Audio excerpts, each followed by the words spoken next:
कहानी की शुरुआत फर्स्ट ऑफिसर बैन से होती है, जो अपनी फ्लाइट की तैयारियों में व्यस्त होता है। इसी दौरान उसकी पत्नी का फोन आता है। वह चाहती है कि बेन तुरंत घर वापस आए क्योंकि उनका बेटा एक खतरनाक बीमारी से लड़ रहा है। वह गुस्से में कहती है कि हर बार काम के पीछे छुपकर अपने दर्द से भागना बंद करो, लेकिन बेन चुप रहता है और फोन काट देता है। उसी एयरपोर्ट पर एक यात्री डैन अपने खराब चार्जिंग केबल वाले पावर बैंक को इस्तेमाल कर रहा होता है। केबल से धुआं निकल रहा था, लेकिन वह इसे नजरअंदाज करते हुए पावर बैंक को अपने लाल रंग के बैग में रख देता है। चेक इन के दौरान सुरक्षा नियमों के अनुसार ऐसे खराब इलेक्ट्रॉनिक डिवाइस को कार्गो में नहीं जाना चाहिए था, मगर लापरवाही की वजह से वह बैग दूसरे सामान के साथ कार्गो होल्ड में चला जाता है। फ्लाइट के अंदर एक छोटी लड़की कोरा अपने परिवार के साथ सफर कर रही होती है। वह फ्लाइट से डरती है और बेन से मासूमियत भरा सवाल करती है, क्या आप कैप्टन हैं? बेन मुस्कुराकर कहता है, नहीं, मैं फर्स्ट ऑफिसर हूं। कोरा उसे छेड़ती है कि इतनी उम्र में भी कैप्टन नहीं बने, जिस पर बेन सिर्फ शांत मुस्कान देता है। उसके शब्दों के पीछे जिंदगी का दर्द छुपा होता है। कोरा अपने पिता, सौतेली माँ और छोटे सौतेले भाई फिन के साथ यात्रा कर रही थी। उसकी असली माँ ने एहतियात के तौर पर उसके कपड़ों में एक जीपीएस ट्रैकर लगाया हुआ था, ताकि किसी भी आपात स्थिति में उसकी लोकेशन पता चल सके। ये फ्लाइट लॉस एंजल्स से शंघाई जा रही थी। यात्रियों में एक मशहूर ई स्पोर्ट्स टीम भी मौजूद थी। इसी दौरान एक अमेरिकन प्लेयर चाइनीज टीम का मजाक उड़ाने लगता है, जिससे दोनों टीमों के बीच माहौल तनावपूर्ण हो जाता है। सौभाग्य से उनका कोच तुरंत हस्तक्षेप करता है और मामला आगे बढ़ने से पहले ही शांत कर देता है। कॉकपिट में फ्लाइट के कैप्टन रिचर्ड और फर्स्ट ऑफिसर बेन सभी सिस्टम्स चेक करते हैं। सब कुछ नॉर्मल दिखता है, इसलिए कुछ ही क्षणों बाद विमान रनवे से स्पीड पकड़ता है और सफलतापूर्वक आसमान की ओर उड़ान भरता है। उड़ान के दौरान हमें बेन के अतीत के बारे में पता चलता है। वह पहले एयर फोर्स का बेहतरीन पायलट था, लेकिन एक दिन उसने अपने सीनियर ऑफिसर पर हाथ उठा दिया क्योंकि वह सेफ्टी रूल्स की वायलेशन कर रहा था। नियमों का साथ देने की कीमत बेन को अपनी नौकरी, पेंशन और सभी सुविधाएं खोकर चुकानी पड़ी। अब वह एक छोटी एयरलाइन में सिर्फ फर्स्ट ऑफिसर के रूप में काम कर रहा था।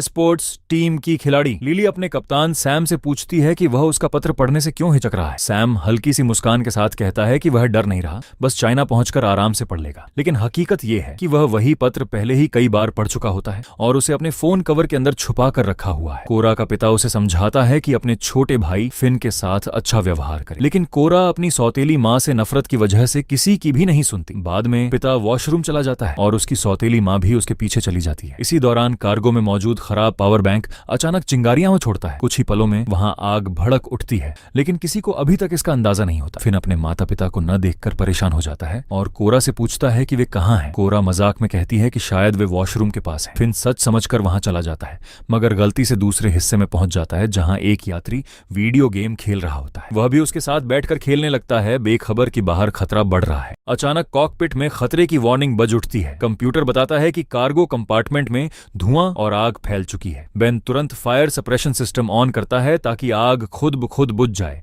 लेकिन सिस्टम ठीक से काम नहीं करता। अब हर गुजरते लम्हे के साथ स्थिति और भी ज्यादा खतरनाक होती जा रही होती है।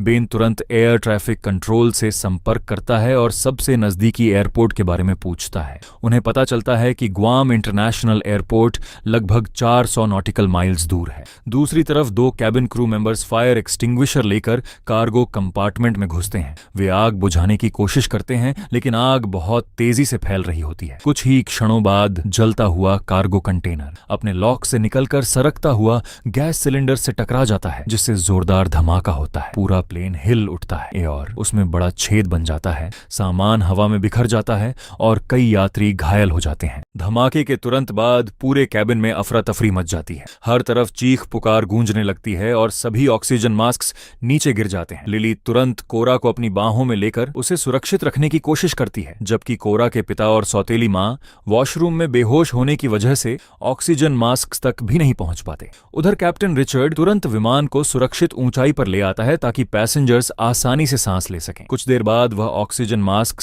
हटाने की घोषणा करता है, मगर खतरा अब भी टला नहीं था। इसी दौरान डैन वॉशरूम चला जाता है, जबकि सैम लिली के पास जाने की कोशिश करता है, मगर एक फ्लाइट अटेंडेंट उसे रोककर अपनी सीट पर बैठने का आदेश देती है। क्योंकि उस समय कैबिन में चलना जानलेवा हो सकता था। वॉशरूम के अंदर पहुंचते ही डैन अत्यंत लापरवाही दिखाते हुए सिगरेट जलाने लगता है। इसी समय कार्गो में भड़की आग और भी तेज हो जाती है। कुछ ही क्षणों बाद जलता हुआ कंटेनर सरकते हुए विमान के इंजन से जा टकराता है। अगले ही पल इंजन एक भयानक धमाके के साथ फट जाता है। धमाके की तीव्रता से प्लेन में बड़ा छेद हो जाता है और कई यात्री हवा के दबाव से अपनी सीटों से उछल जाते हैं। कुछ बदकिस्मती से बाहर भी गिर जाते हैं। स्थिति पूरी तरह से नियंत्रण से बाहर हो जाती है और फ्लाइट कंट्रोल सिस्टम्स भी जवाब देना शुरू कर देते हैं। बदकिस्मती से प्लेन उस समय खुले समुद्र के ऊपर होता है, जहां इमरजेंसी लैंडिंग के लिए कोई रनवे मौजूद नहीं था। अब विमान की लगभग सारी बिजली खत्म हो जाती है, रेडियो संपर्क टूट जाता है और कॉकपिट में मौजूद हर कोई समझ जाता है कि हालात बेहद गंभीर हो चुके हैं। लेकिन बेन हिम्मत नहीं हारता और तुरंत राम एयर टरबाइन RAT को सक्रिय कर देता है, जिससे जरूरी सिस्टम्स फिर से आंशिक रूप से चलने लगते हैं। उनके पास सिर्फ एक ही रास्ता बचा था। इसी दौरान कोरा अपने माता पिता को ढूंढने के लिए भागती है, लेकिन फ्लाइट अटेंडेंट उसे रोक लेती है। कैप्टन रिचर्ड फैसला करता है कि अब यह विमान किसी भी हालत में रनवे तक नहीं पहुंच सकता। उनके पास सिर्फ एक ही रास्ता बचा था। अब हमें हर हाल में जहाज को समुद्र में उतारना होगा। फ्यूल डंपिंग शुरू करो। बेन तुरंत सिस्टम ऑन करता है और फ्यूल कम होने लगता है, जिससे जहाज हल्का हो जाता है। कैप्टन रिचर्ड इंटरकॉम पर घोषणा करता है। सभी यात्रियों को सूचित किया जाता है, हम इमरजेंसी वाटर लैंडिंग करने जा रहे हैं। अपनी सीट बेल्ट कसकर बांध लें और इम्पैक्ट के लिए तैयार रहें। पूरे जहाज में डर फैल जाता है। जहाज तेजी से नीचे आ रहा था। कॉकपिट में सायरन गूंज रहे थे। बेन कहता है, हम सीधे लैंड नहीं कर सकते। वह जल्दी से सुझाव देता है, अगर हम इसे लहरों के साथ पैरेलल ले आए तो इम्पैक्ट कम हो सकता है। दोनों पूरी ताकत से कंट्रोल संभालते हैं और जहाज को सीधा लाने की कोशिश करते हैं। कैप्टन रिचर्ड आखिरी हिदायत देता है, सब अपनी सीटें पीछे कर लो, सिर झुका लो और मजबूती से पकड़ लो। पूरे जहाज में डर की लहर दौड़ जाती है। चीखें, रोना और बेबसी हर तरफ फैल जाती है और फिर एक जबरदस्त झटके के साथ जहाज समुद्र से टकराता है।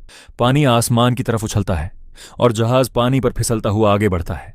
लेकिन कुछ ही देर बाद नीचे मौजूद चट्टानों से जोरदार टक्कर होती है। एक विंग टूटकर अलग हो जाता है और जहाज उलटकर दो हिस्सों में बढ़ जाता है।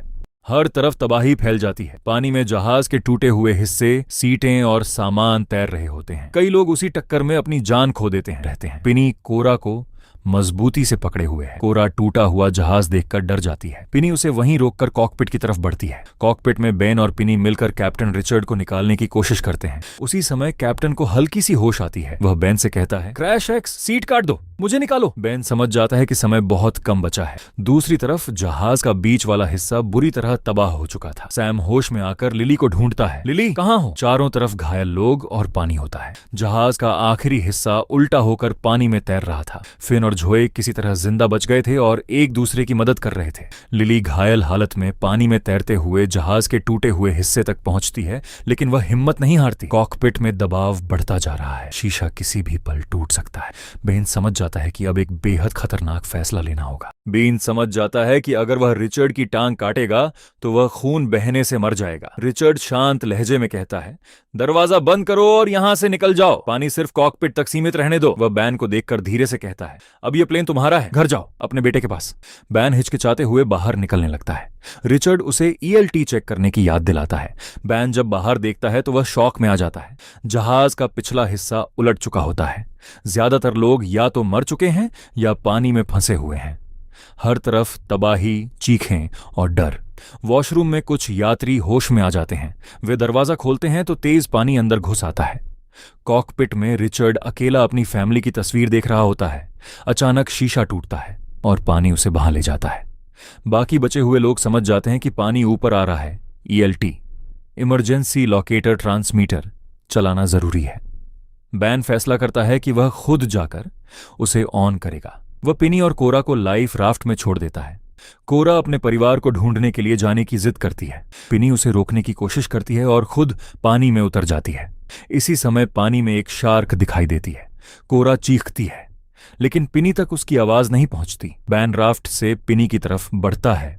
शार्क अचानक हमला करती है और बैन पूरी कोशिश करने के बावजूद पिनी को बचा नहीं पाता, जिससे सभी लोग सदमे में आ जाते हैं। शार्क राफ्ट पर भी हमला करती है, लेकिन बैन उसे किसी तरह भगा देता है। प्लेन का मिड सेक्शन और ज्यादा झुक जाता है और कई लोग एक कोने में इकट्ठा हो जाते हैं, जबकि एक महिला पानी में गिरकर फिर से किसी तरह ऊपर आ जाती है, लेकिन अंदर से प्लेन टूटता रहता है। लिली घायल होने के बावजूद तैरकर मिड सेक्शन तक पहुंच जाती है। वहीं सैम और हच के बीच तनाव बढ़ जाता है। इसी दौरान शार्क हमला कर देती है और एक व्यक्ति जैसी मारा जाता है। बैन ELT चालू करने में सफल हो जाता है, लेकिन डैन के हाथ से वह गिरकर समुद्र में चला जाता है। सैम और हच फंस जाते हैं और बैन उन्हें बचाने आता है, जबकि शार्क लगातार हमला कर रही होती है। जोई फिन को बचाने के लिए खुद कुर्बानी देती है और कई लोग मारे जाते हैं। आखिर में हेलीकॉप्टर रेस्क्यू के लिए आता है, लेकिन शार्क हमले की वजह से मिशन फेल हो जाता है और हेलीकॉप्टर भी पानी में गिर जाता है, जिससे सभी फिर से समुद्र में बिखर जाते हैं और कोरा अपने पिता को खो देने का गहरा एहसास महसूस करती है। एक चीनी फिशिंग शिप पास आती है, लेकिन सभी को खुद तैरकर उसकी तरफ जाना पड़ता है। बैन कोरा को बचाता है और अपने साथ ले जाता है, जबकि शार्क लगातार उनका पीछा करती रहती है। चीनी मछुआरे शार्क का ध्यान भटकाने के लिए पानी में मछलियां फेंकते हैं। बैन फ्लेयर गन का इस्तेमाल करता है, जिससे शार्क पीछे हट जाती है। आखिर में डैन शार्क का शिकार बन जाता है। धीरे धीरे सभी बचे हुए लोग सुरक्षित हो जाते हैं और कोरा और फिन फिर से मिल जाते हैं। बैन को पता चलता है कि उसका बेटा गंभीर रूप से बीमार है। वह अपनी फैमिली को कॉल करता है और कहता है, मैं घर वापस आ रहा हूं। और इसी के साथ ये कहानी यहीं खत्म हो जाती है। दोस्तों, अगर आपको यह सर्वाइवल मूवी अच्छी लगी हो तो लाइक करना ना भूलें।